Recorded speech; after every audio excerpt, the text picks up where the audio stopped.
everybody. Welcome to the first full episode of Embracing Wisdom with Stacie. I am super excited to get this rolling. My topic list is pretty lengthy, and I'm hoping in a couple months, maybe have some guests on the podcast to share some ideas about some of those topics that I have identified as something I want to share or want to talk about.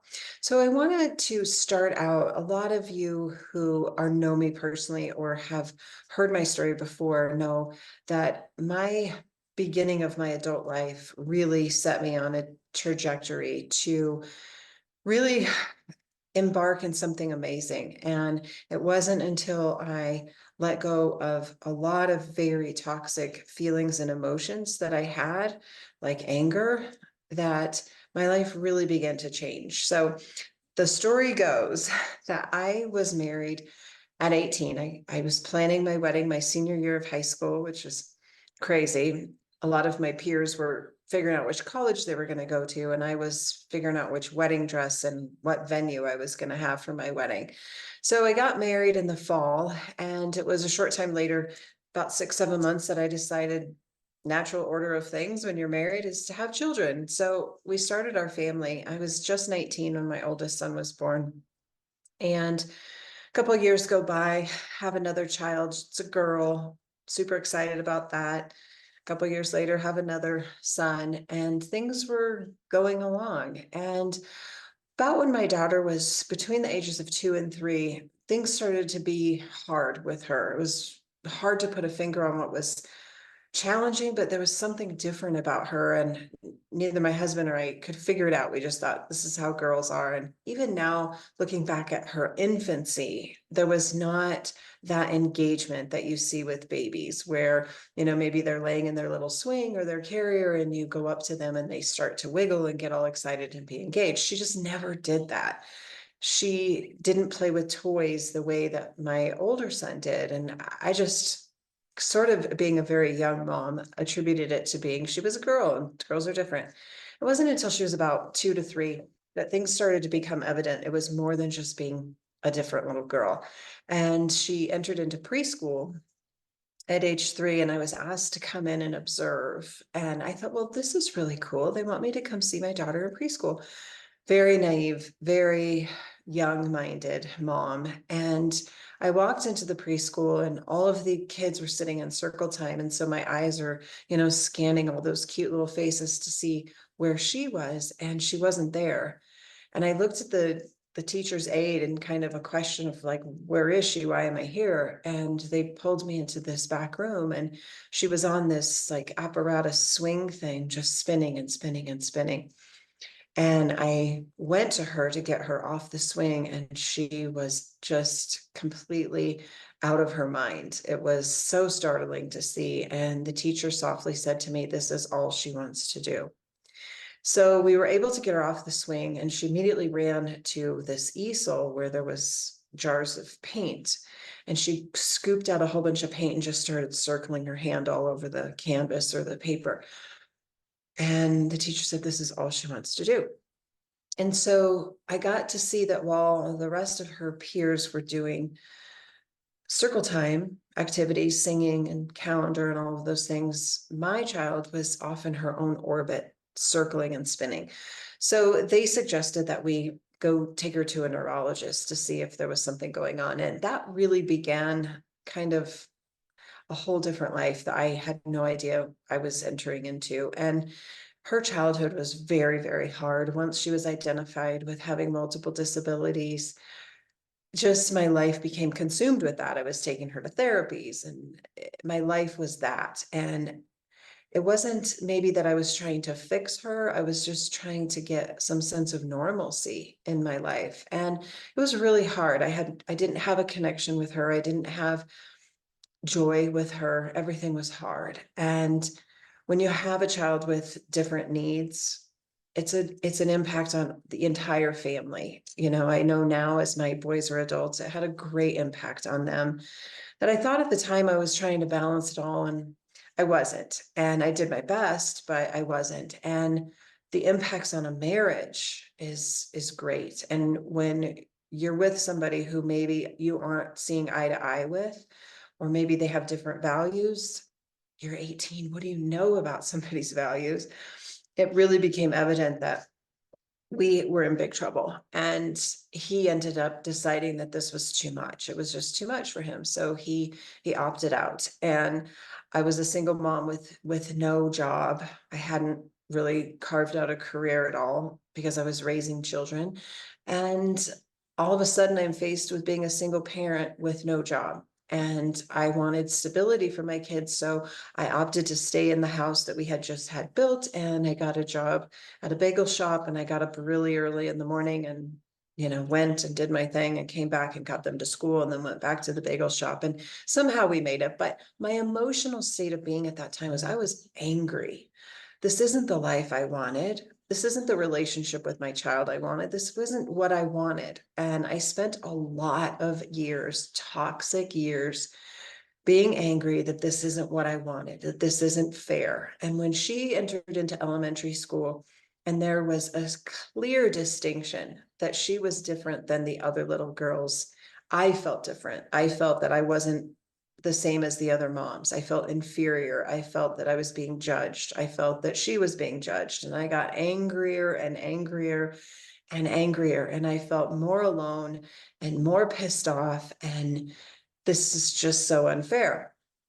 And I was accumulating a lot of weight, having 3 children in a row. I didn't feel like for some reason I could take care of me and take care of 3 kids. So I got very heavy, and the heavier I got, the angrier I got, the less I liked myself, the more I directed energy into this sucks. My life is miserable. And I was wasting a lot of precious years and time and opportunities being so angry.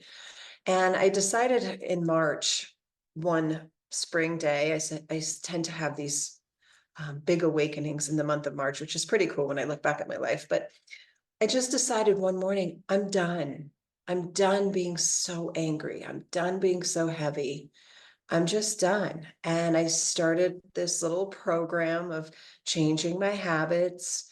I went through a whole lifestyle different choices. I moved all the kids' snacks to different cabinets. I taught them how to do dishes because I found that as I was doing dishes, I was eating the chicken nuggets that they didn't eat. And there was just strategies I put into place to change my eating habits. And then I started a walking program, and the first time I took a walk, it was grueling. I went, a couple blocks and I thought I was going to die.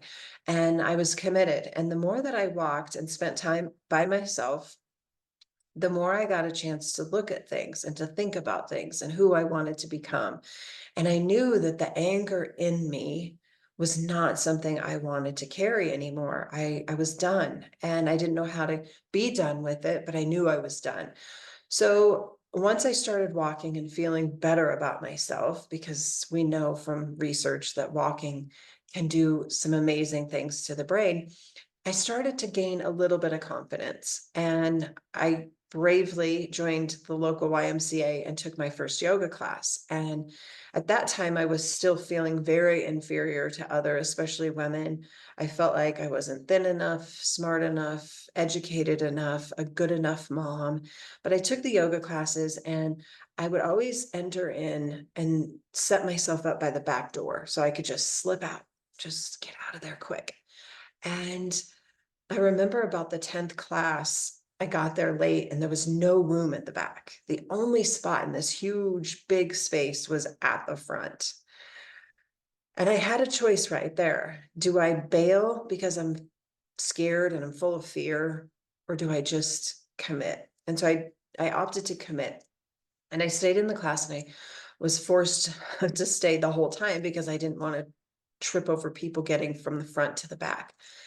And in that class, I understood it. I don't know what the teacher said, but I was laying there after the yoga practice in the final pose, and I felt that wholeness embody me. I felt that grace wash over me. And I didn't understand it, but something shifted. And I fell in love with the practice. And as I started to fall in love with the yoga practice, I started to fall in love with me. I started to change my thoughts. I started to see the world as an opportunity rather than something to fear and to be angry about and to compete with and to defend. And so I took a huge chance the following year to become a yoga teacher. And I was in the training, and the gentleman who completely changed my life was early 70s, beautiful man, lifelong yogi. He was talking about suffering, and we were laying in a meditation. He was talking about suffering.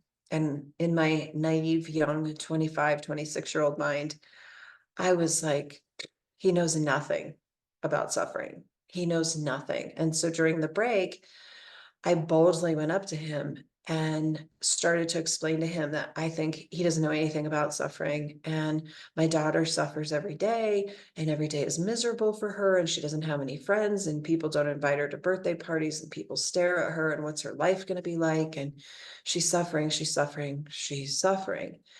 And he looked at me with really tender, big brown eyes. And he said, well, I'm sorry, but who's suffering? And I was frustrated, filled with rage. So I started to tell him again how much suffering she was enduring. And he looked at me again, who's suffering? And I was like, he's not getting it. And I kept going on and on and on about her suffering.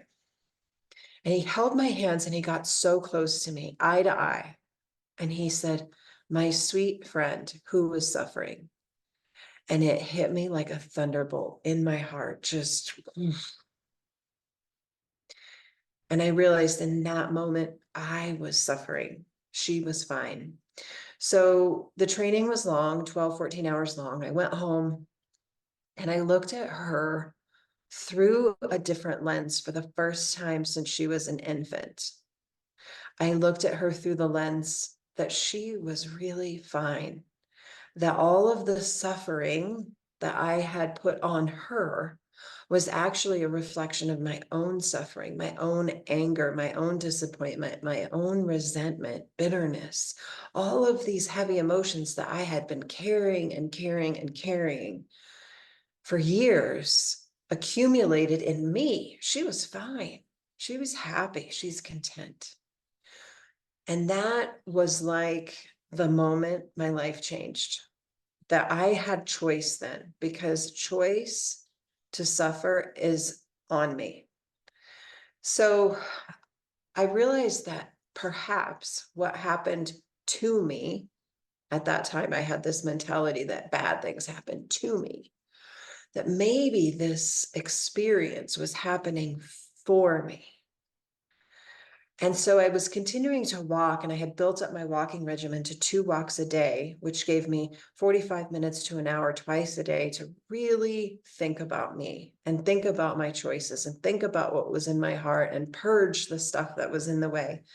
And I realized then that the life I was given, the daughter I was given, the lack of support from her father that I was given, was something that I could do to empower myself and to then hopefully empower others, that all situations that we have, all experiences, they can be the worst and suckiest and horriblest experiences, but in the end, it's what we do with it that matters.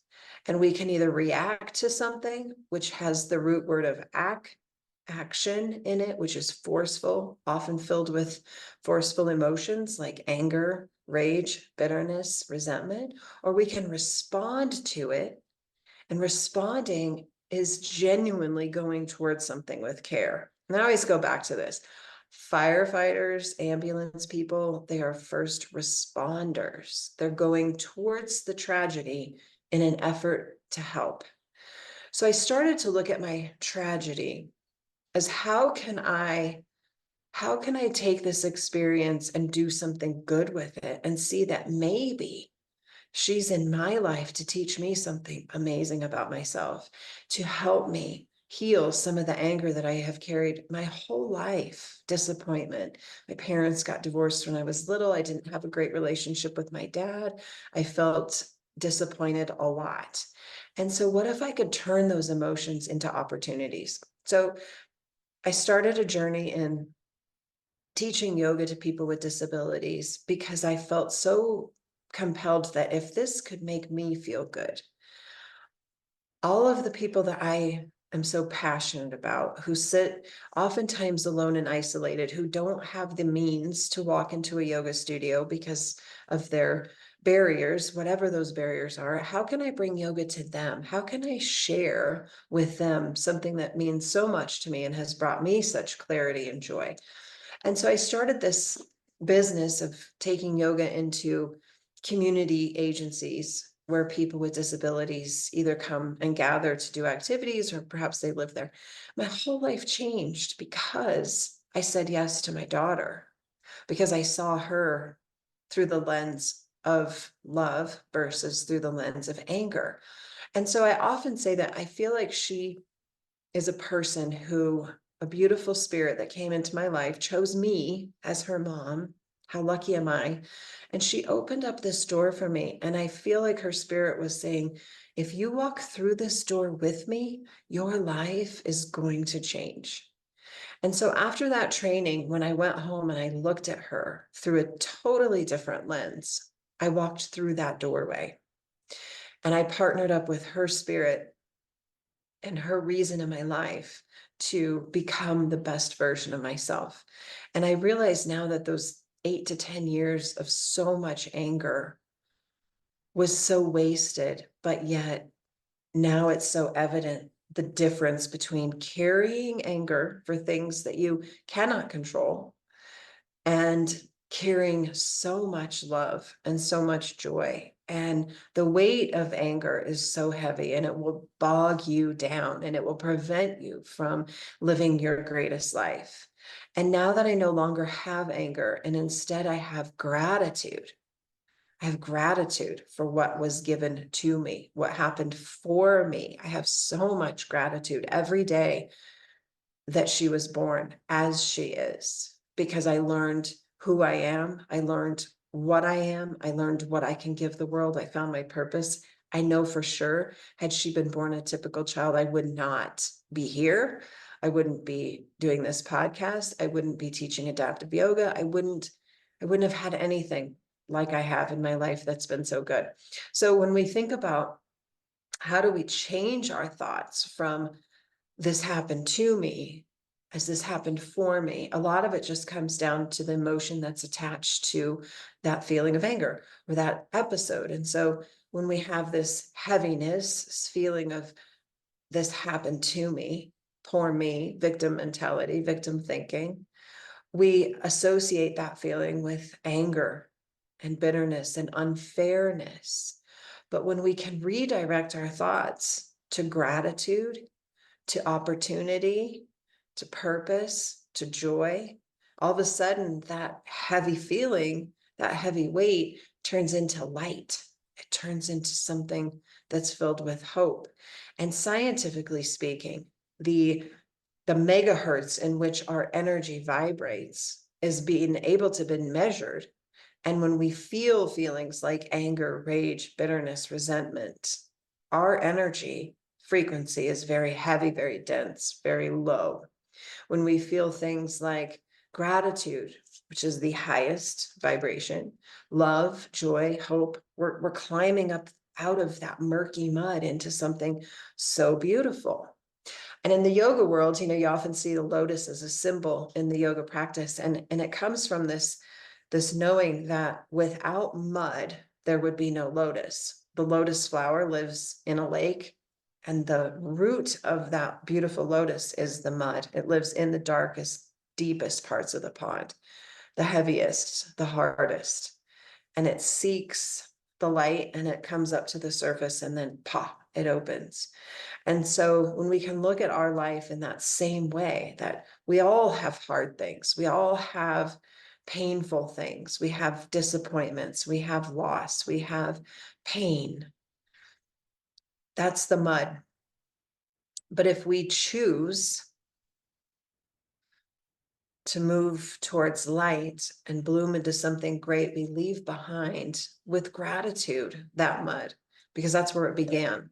And if we do something, if we choose to do something with the hard things in our life, we eventually do bloom into that beautiful lotus. So I think for me, overcoming anger I had to find deep acceptance for what is, that which is, which you hear a lot in the yoga practice, Sat Nam. Sat root defined, SAT is defined as that which is. Nam is truth, that which is truth. And so diving into the yoga practice really helped to open up my heart and see that there's so much more to me than what I was perceiving my neighborhood other moms felt of me. I'm so much more than that.